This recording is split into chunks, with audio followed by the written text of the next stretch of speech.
There is no true joy in conforming. But not everyone has what it takes to be different. Introducing a crossover coupe for those who have what it takes to break free. The all-new Infiniti QX55 with a dramatic style that defies expectations and turns heads. The Infiniti QX55. Lead the way. Let the world catch up.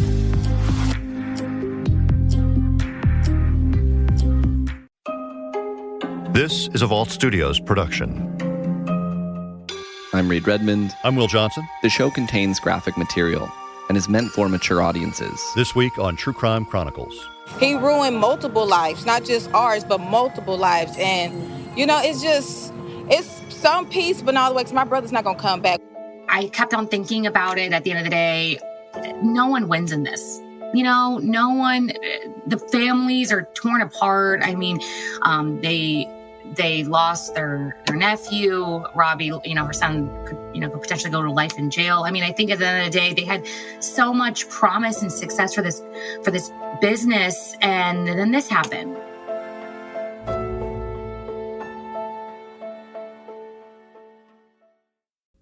This episode is brought to you by Peacock, presenting the original limited series A Friend of the Family, based on the true story of the Jan Broberg kidnappings.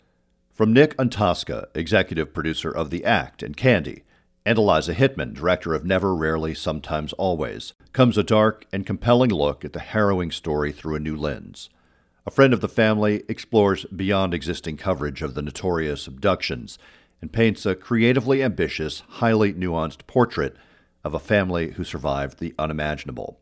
Produced alongside Jan Broberg herself and her mother Marianne, the series stars Anna Paquin, Jake Lacey, Colin Hanks, Leo Tipton, and McKenna Grace. A Friend of the Family is streaming October 6th, only on Peacock. Do you hear that? That's the Infiniti QX50's way of saying hello, as it unlocks the door for you and invites you inside. Now you're comfortably sitting down and cooling down in your climate-controlled, quilted seat. Surrounded by empowering technology, you can set your drive mode and the mood. When I popped off, then you go gave me just a little bit in. Baby, so cold. Beginning in 2011, TV viewers across the country got to know Miss Robbie Montgomery, her son Tim Norman, and her chain of St. Louis restaurants and a TV reality series called Welcome to Sweetie Pies that aired on the Oprah Winfrey Network. Sweetie Pies itself is a restaurant in St. Louis. They had several locations, but at first, it was about a family business running and being successful here in St. Louis. Of course, seeing their, how they hustled their way to success. Robbie Montgomery was, the owner and chef, but she's also known for being a backup singer for Tina Turner. So she had her own, namesake. And then her son, Tim Norman, decided to come up with this idea for this show, pitched it to Oprah, and they got it. So they were on for several seasons, and it was a full family business. A little bit about the work that they're doing in St. Louis. KSDK reporter Justina Cornell says, Welcome to Sweetie Pies gave the restaurants national exposure, and diners would come from all over to experience Miss Robbie's soul food. And there was lines out the door. People really loved the food. So I think it definitely, before the show, it really got a lot of attention because of how good it was. But then after the show, it got a lot of traction. But on March 14th, 2016, tragedy struck the Sweetie Pies family. New tonight, a man shot to death Monday night in North St. Louis has been identified as the grandson of Sweetie Pies founder Robbie Montgomery. 21-year-old Andre Montgomery was found dead inside a house on Natural Bridge. Another man who rushed to help him was also shot and seriously wounded. So far, no arrests. Andre Montgomery was featured on the Welcome to Sweetie Pies TV show on Oprah's own network. Andre Montgomery is Robbie Montgomery's grandson, and that is Tim Norman's nephew. And so back in 2016, they had found out that he had been shot and killed. It was outside in a neighborhood that actually, ironically, also his dad was murdered when he was a little boy as well. So, and I know that's something on the show that they, showcased. They went back to the street where this all happened. But at the time, what they knew was that just Montgomery had been shot and killed. And I believe his grandma, even on the show, said it has to be someone that knew Andre because he came outside and he was set up. So that's really the gist in the beginning. They didn't know, who did it, but that he had been shot several times. Andre Montgomery was only 20 years old when he was murdered. At the time, in addition to appearing on the reality series, Andre was an aspiring rap artist. So he was, wanting to become a rapper. And so a lot of times they would do it in basements or whatever. So he was at a friend's house, actually downstairs, rapping, and, they were hanging out. Andre's murder was sudden, violent, and a huge shock to his family and friends and fans of the TV series. It would take years for police to track down a suspect. But in August of 2020, they made an arrest that would send further shockwaves through the St. Louis community, where Miss Robbie and her son James Tim Norman had been operating restaurants for years. He is a reality show star from Welcome to Sweetie Pies that aired on the Oprah Winfrey Network, and James Tim Norman is from right here in St. Louis, where the restaurant is based. But he is now back in the spotlight for all the wrong reasons. Police arrested and charged 41-year-old Tim Norman in connection with a murder-for-hire plot that they believed was carried out for financial gain. It was all about the money, and that, in fact, Norman, 2 years before the eventual murder of his nephew, took out a life insurance policy on him for $450,000, and Norman was the sole beneficiary of it. So here's where police say it all started. Now, that policy was taken out in 2014, and as it was well documented in the show, Norman's nephew, Andre Montgomery, relocated to St. Louis to get a fresh start on life. We'd also learned that Tim Norman wasn't the only one being linked to Andre Montgomery's murder. Investigators say at the time his uncle, Norman, was in contact with a dancer from Memphis, Terica Ellis. The two bought burner phones to stay in touch on the day. And then on the night of March 14th, back in 2016, Andre walked outside of a house he was in at the time to take a call, and that's when he was shot and killed. Evidence puts Ellis at the scene of the murder and also deposited nearly $10,000 into her bank account just a few days after the incident. Ellis did deposit money right after, several times the amount, and because she was told, don't deposit all at once, because that's a lot of money to deposit all at once. And so she had about $10,000. So she did it in multiple deposits because she didn't want to be a red flag of depositing all at $10,000, when you have nothing in your bank to $10,000. Ellis, according to police, had taken part in the murder-for-hire plot by luring Montgomery out of the house that night. We also learned that in the week after Andre's murder, his uncle Tim Norman tried and failed several times to collect on that $450,000 life insurance policy. Just a few days after his murder, even the prosecutors were saying he wasn't even buried and his uncle was already trying to collect the money. Now, it was difficult because they were trying to get like the death certificate, or they were trying to get several things, and they weren't coughing up the money until they got certain things. So that's what made it difficult during that time. Both Tim Norman and Terica Ellis were charged in the commission of a murder for hire. Shock and sadness, that's the reality tonight for fans of a popular St. Louis restaurant and the hit reality TV show about the family business. 5 on your side's Robert Townsend spoke with a community leader who met with the family after the tragedy. Very, very shocking. James Clark is the Vice President of Public Safety for the Urban League of Metropolitan St. Louis. Clark cannot believe Montgomery's son, 41-year-old James Tim Norman, is now charged in connection with a murder-for-hire plot that left his own nephew dead. I remembered him as a very thoughtful and as a very friendly young man. The entire St. Louis metropolitan area, and in particular the African-American community, we are all reeling at this situation. We're just looking to show love and support. I think a lot of people were surprised that his uncle, James Timothy Tim Norman, was arrested and accused of being behind the murder of his nephew. But Norman and Ellis weren't identified as the actual shooter in the murder of Andre Montgomery. That person, Travell Hill, would be arrested and charged just a few months later, along with a fourth person connected to the murder-for-hire plot. KSDK reporter Christine Byers reported on the new arrest and indictments. Travell Hill became the fourth person charged this week in the murder-for-hire plot that left Andre Montgomery dead in 2016. Montgomery's grandmother owns the restaurant, which was the focus of a reality series that ran for 5 seasons on the OWN network. Her son, James Tim Norman, has now been accused of hiring someone to kill his nephew to collect a $450,000 life insurance policy. 5 on Your Side has learned police believe that someone was Travell Hill.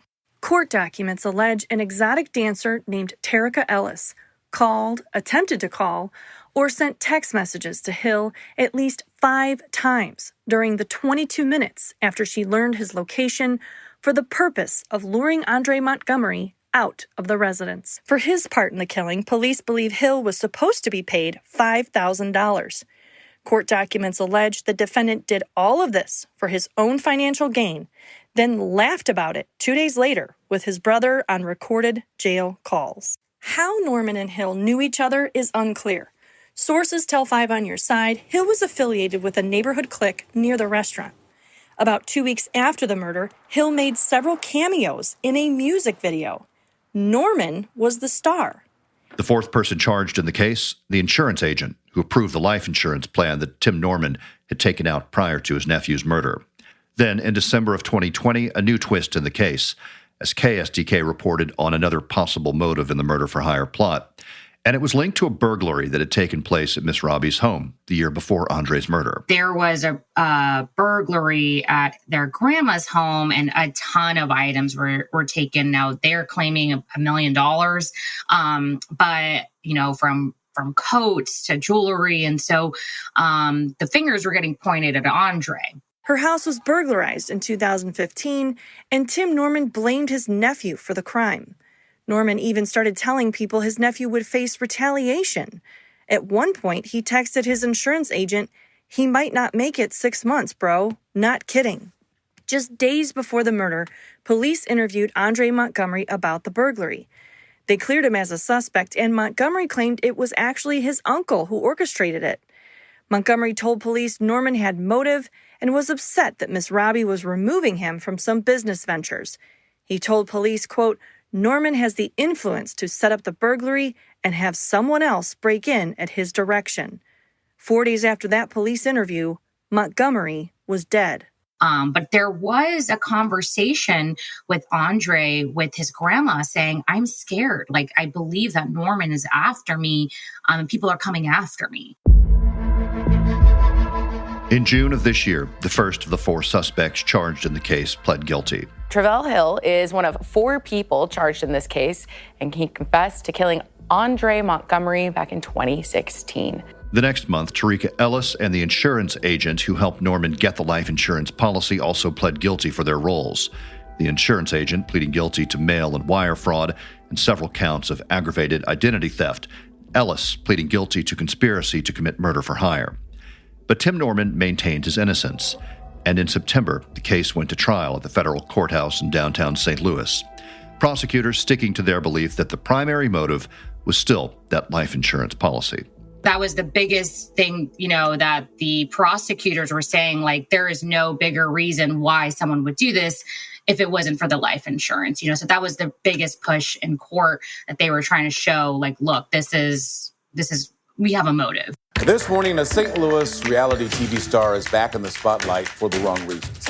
Tim Norman, who starred with his family in the show Welcome to Sweetie Pies, is accused of plotting the 2016 murder of his nephew, Andre Montgomery Jr. Jury selection begins this morning at 8:30, and they are expected to start opening arguments as early as this afternoon. 5 on Your Side will be covering this trial all week long. As the trial got underway, testimony would focus on life insurance, and specifically Tim Norman's pursuit of a policy prior to his nephew's murder. Now, today, different representatives took the stand talking about the red flags popping up when Norman's life insurance agent tried to get a policy under his nephew's name. Well, Rabbi Yegneman, who already pled guilty, tried doing this 5 times. Now, one manager said it was, quote, odd, having an uncle trying to get coverage on their nephew and the amount was alarming. Now, the defense says it was never Norman who personally applied for these policies, pointing the finger to Yangnam. Now, the prosecutor's rebuttal was, despite that, the person who would financially benefit from Montgomery's death is Norman as the beneficiary. We'd also hear testimony from FBI agents involved in the investigation. We heard from 2 FBI agents who were able to track down where Norman was on the day of the murder. Now, these agents went step by step from flight details to cell phone tower pings. Their testimony shares Norman flew from California to St. Louis early in the morning on the day his nephew was killed. Montgomery was killed at 8:02 in the evening. They also shared travel records showing Norman leaving St. Louis just a few hours after the shooting.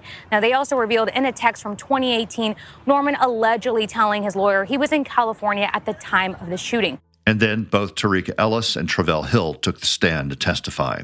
Today, the jury heard from 2 key witnesses. Tarika Ellis and Travell Hill have already pled guilty in this case and took the stand this afternoon. Ellis was a stripper at the time, and she says she was in a sexual relationship with Norman for a few years. A week before the shooting, she was dancing at an East St. Louis club and met Montgomery, and they exchanged numbers from there. She tells the jury back in 2016, Norman asked her to help find his nephew and would pay her $10,000 to do so. She agreed. She shares the 2 got burner phones and tracked down Montgomery. Now, Ellis claims she had no idea that he was going to get murdered and that she was just told, hey, if you help me find my nephew, I'll give you $10,000.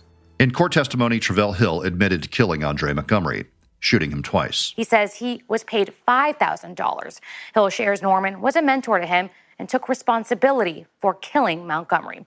But then, before the defense rested, a surprising turn in the courtroom. It's an unexpected turn for a case featuring a local reality TV star. Just a few hours ago, Tim Norman testified in his own murder-for-hire trial. Now, earlier today, here at the federal courthouse, on the stand, Norman became emotional and was asked multiple times about his involvement with his nephew's murder. Now, he denied every claim, from paying someone to do it to being behind the entire plot. Norman also says his nephew was present when an insurance application was filed. Now, prosecutors believe his nephew did not know. The prosecutors also say Norman lied, and evidence shows he had connections for the murder-for-hire plot. The most shocking one was when Norman took the stand itself. Almost all day, it was a long testimony, calling it a marathon testimony.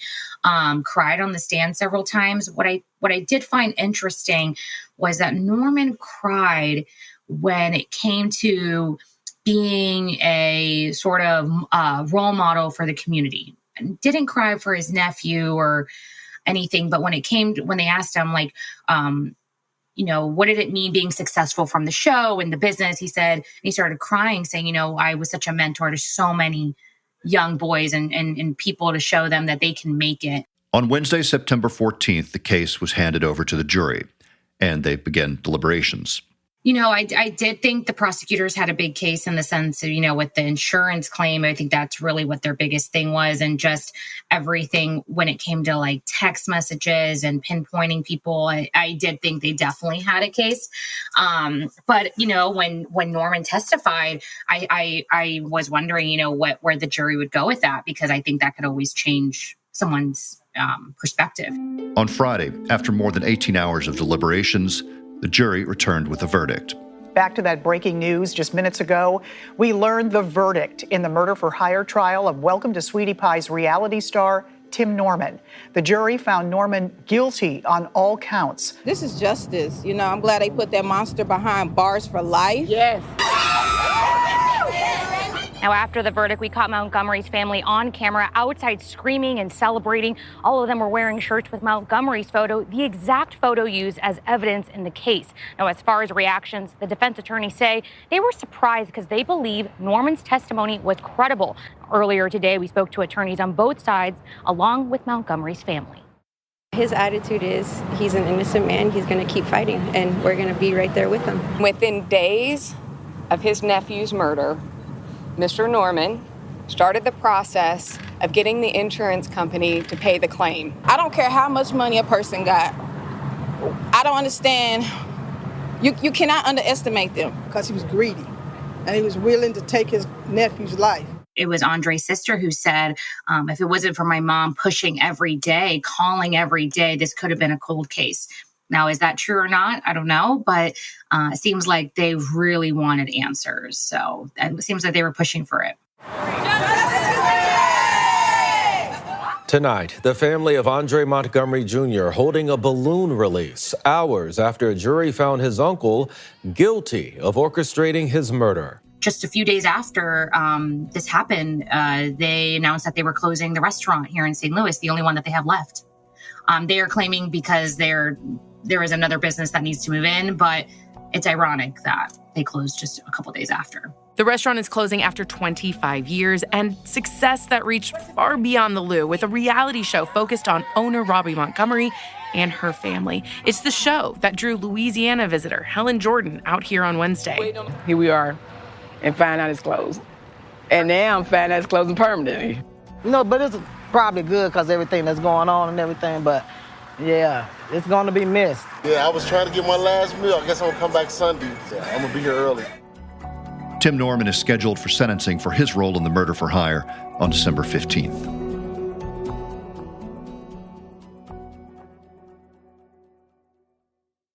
With unlimited access to 10,000 plus workouts from world-class studios and trainers, Lululemon Studio is everything you need to be your best. Take a class in cardio, strength, yoga, dance, boxing, stretch, or any of our 60 plus class types. Or get an exclusive offer to work out at one of our U.S. participating partner studio locations, including Pure Barre, Rumble, Y7 Studio, and more. The mirror is the center of your Lululemon Studio membership. See your reflection alongside your trainer in a full HD display and track your metrics, all in an elegant design that fits any space in your home. Visit lululemonstudio.com and use code Cadence700 to experience Lululemon Studio in your home for just $795. Experience Lululemon Studio in your home and change the way you work out by visiting lululemonstudio.com and use code Cadence700 at checkout. Full price last offer 10/4/22. Lululemon Studio content, features, and member benefits subject to change.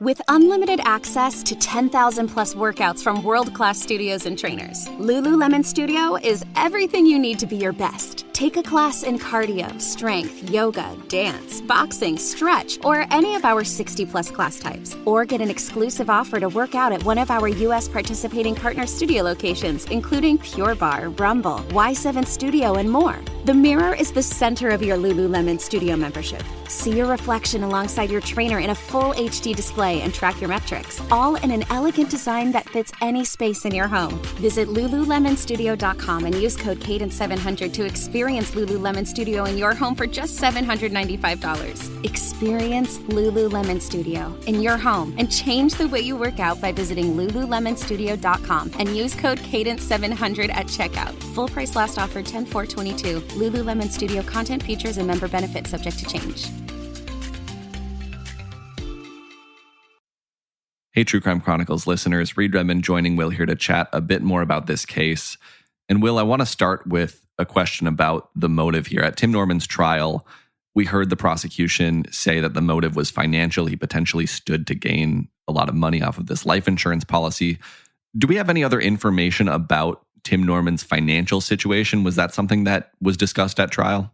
It did come up at the trial, and in fact, Norman's defense attorney, Michael Leonard, asked him how much money he made from the show and also working at the restaurant. I'm not sure how much of an impact that line of questioning had, but at the time and during the trial, Tim Norman said he made about $5,000 every 2 weeks. He claims he also got income from the restaurant and then became an owner for one location, making $50,000 on a weekly basis. Norman also said he received money from merchandise connected to the show and to the restaurants with about $5,000 a week. So, he had a substantial flow of income coming in during the time and around the time that his nephew was murdered. So the defense was essentially making the case that he had this substantial income. Why would he need this life insurance money? I think so, that it wouldn't necessarily lead him down that very dark path of getting life insurance and then scheming and coming up with this murder for hire plot with 3 other people. I have a couple other questions about the trial, some things that came up in testimony. The fact that Tim Norman made that decision to take the stand in his own trial is something I know came as a surprise to a lot of people in the courtroom that day. Justina Coronel talked about how His testimony got emotional at times. What else did we learn through Norman's testimony about his relationship to the victim, Andre Montgomery, prior to all of this? The bottom line is that Norman and Andre Montgomery had a relationship. He was his nephew. He was Norman's nephew. And Norman, over the years, had tried to help him out, according to his testimony. Norman said his brother, Andre's dad, died when Andre was a baby, and he spent several summers with Andre Montgomery when he was in high school. When Andre was in high school. He said he wanted to step in and be a father figure for his brother's kid and show him right from wrong and be a friend at the same time. And he said he would try to include Andre in the TV show even during his high school years. Norman testified that he helped Andre move into an apartment after high school, and he paid for his music school, gave him a weekly allowance, and provided him with groceries and clothes. Things seemed to take a turn in 2015 after that burglary of Miss Robbie's home. Norman said Montgomery stopped going to school, stopped showing up to work, and he testified that Andre got kicked out of the apartment, and he eventually cut him off financially. As far as being a mentor to kids in the community, which is, again, what Justina Cornell said he teared up about a bit, he testified that he wanted to show kids you can make it by doing, quote, regular stuff. He said, quote, you can do hard work, not street life, not being a basketball or football player. They saw us getting rich by selling chicken. Will, I want to go back to something you just mentioned there, this burglary of Robbie Montgomery's home in 2015, and how there might have been some finger pointing there between Andre Montgomery and Tim Norman following that incident. Did that come up at trial? Right. So just to recap, in June of 2015, Miss Robbie's home was burglarized, and Norman said, again, on the stand, that a ton of items were stolen, including some of his own irreplaceable items. And Norman also claims that's really when Andre Montgomery disappeared. He said their family even hired a private investigator to try and find him at one point. The attorney asked him on the stand, did you want him killed or harmed? And Norman answered clearly no. Furthermore, he denied ever telling other defendants involved in the case, Tarika Ellis, Travell Hill, that he wanted Montgomery dead. He said he did tell Ellis and Hill he wanted to find his nephew to find the items taken, but that was really about it. All right. Thank you, Will. As you mentioned, Tim Norman's sentencing is scheduled for December 15th. Thanks as well to Justina Cornell at KSDK in St. Louis for bringing us this week's story. And thanks for listening to True Crime Chronicles. Along with Reed Redmond, I'm Will Johnson. We'll be back next week with a new case and a new story.